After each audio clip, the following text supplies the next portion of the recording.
Yes, peoples, welcome to Outrageous TV. Genie here, and today I'm doing another questions and answers. I just love these. These are my favorite. I don't care about the views. I don't care if you like them or not. This is for me. Let's be having you! You think it's about you? It's absolutely not, no. This is highly entertaining, and I'm gonna continue to do so. But if you do like the video, like, comment, leave a thumbs up. Let me know it's real out here. That's a lovely piece of control by Regis. Oh, what a great shot! Oh, what a goal this is. Still Regis.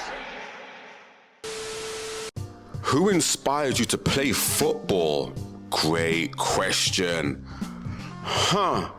Straight off the rip, I'm going to say my dad, Cyril Regis. What I saw him do on and off the field, the way he carried himself as a gentleman and the way he carried himself on the field as an absolute monster. Yes, Naya. It can't not be inspiring, right? Second of all, I'm going to go R9. R9 is my favorite player of all time. I think his story in football is a great redemption story. The trials, the errors, the talent, the achievements, just everything he represented to me, it just inspired me in every capacity. And the third player that's ever inspired me is my cousin Jason Roberts. The guy's my hero. He was always the coolest cat on the planet.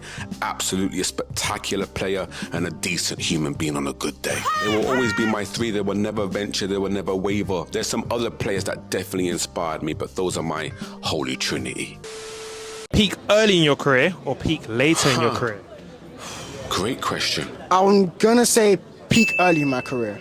Why? Okay, I only say this because you're at full health. You have no problems at the moment. If you peak late in your career, you might have had injuries in the past that might have affected you getting better. So I think if I peak early in my career, I could have said, you know what, I had this standard up here and it dropped down because of injuries or something. So I think it's better to peak early than later, I would say.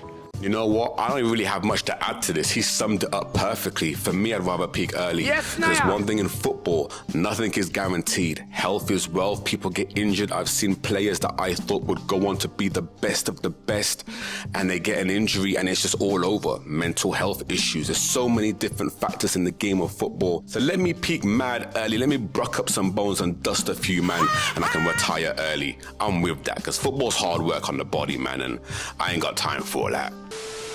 Which one is better? Not bad, son.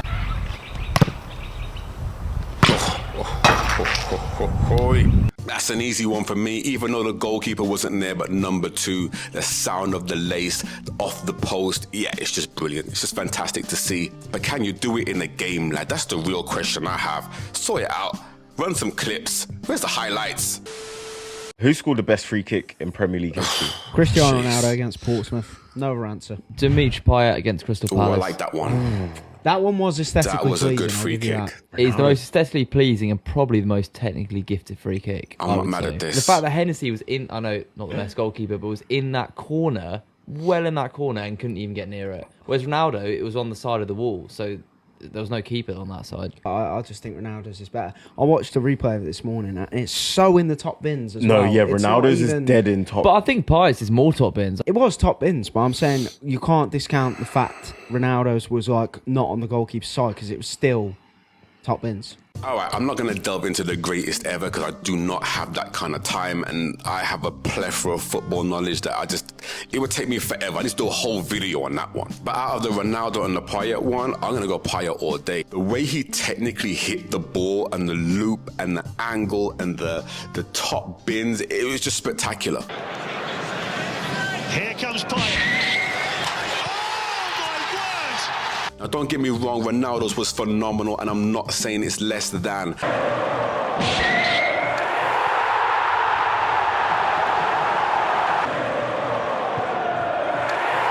But Payet's was just mwah, chef's kiss.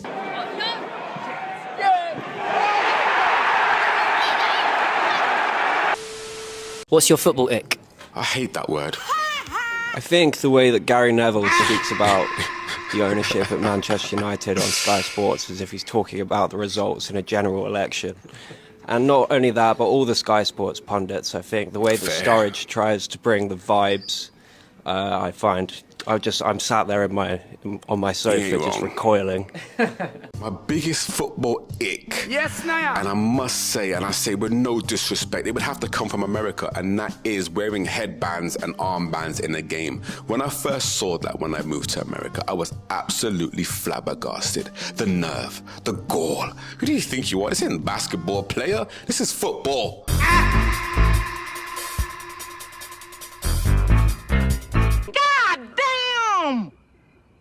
There's not much else that really irks me about football, really. Maybe I need to think on this one. I'll have to get back to you. Start 1, bench 2, sell 1. Okay. Is that what we're doing here today? Start 1. Come on, man. Come on. Are we doing this? Really? You know me by now. You know it's already R9. Yes, Naya. The two that I'm benching are Neymar and Ronaldinho. And I'm not saying Vinicius Jr. is garbage, whack, or doesn't belong to be there, but we're talking about the legend in the game. Vini has the trajectory to be great, no doubt about it. But what Neymar and Ronnie have done is just...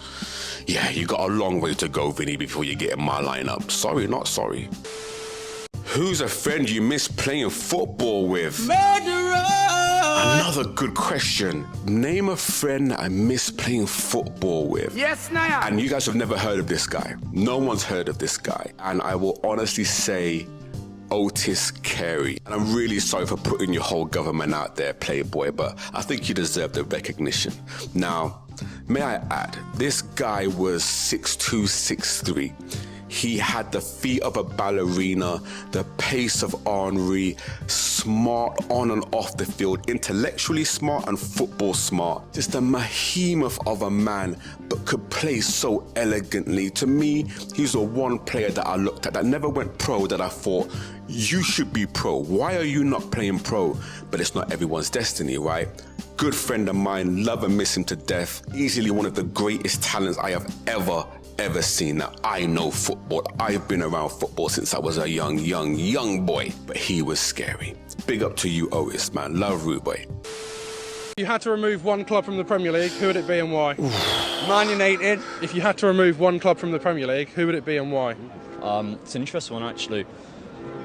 For me, probably Man City, because they just win all the time. I know they're not going to win this season, but it's probably them just to make the league more competitive. If you had to remove one club from the Premier League, who would it be and why?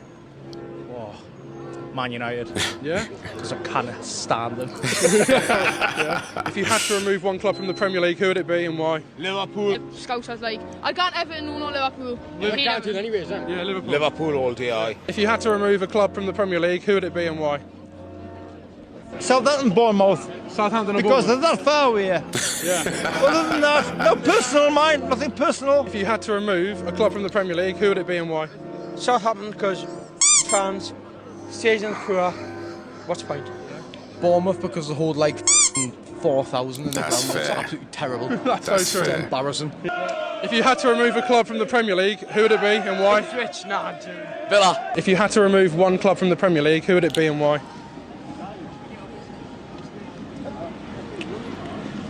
Manchester City. Yeah? Yeah. Any reasons why? Just for fair play, financial reasons, really, more than anything else. Who would I remove from the Premier League? That's a great question. I don't even know where to start with that one. I'm going to go Manchester United. Now, listen, before you guys get all your G-strings in a bunch, right? I used to love Manchester United, but what they have become, no identity. The football's absolutely crap. Every teammate is punchable in the face. I just don't like them as a whole. Just as a team, as a unit, you lot don't move correctly. I wouldn't mind seeing you disappear for a year, get your stuff together, come back strong, come back, you know what I mean? Like come back as a new person, fresh, vibrant. It's like an ayahuasca trip. Come on, man, damn. All right, people, it's gonna wrap it up there. If you've enjoyed the video, like, comment, share. It helps me out tremendously. Every like, every comment bumps up my channel just a little bit more each day, and I'm trying every single day. Stay focused, stay blessed. Look at more.